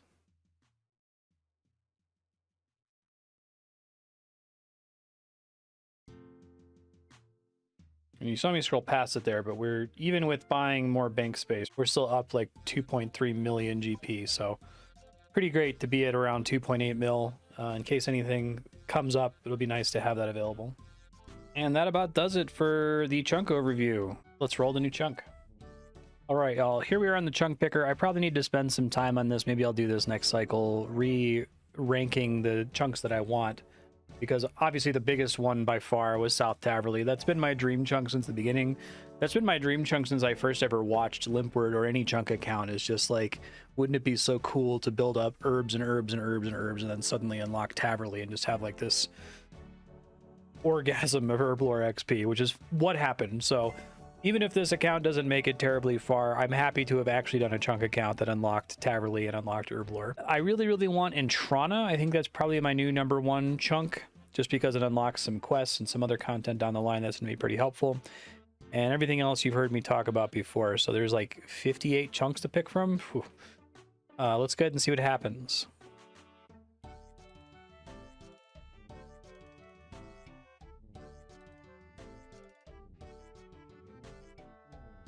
Okay, I think that's just a reroll. Yeah. Crocodiles I've fought before. Jackals are dogs that I have fought before, yeah. There's the crevice for the Genie's Cave, which has snakes that I've fought before, but no other new features.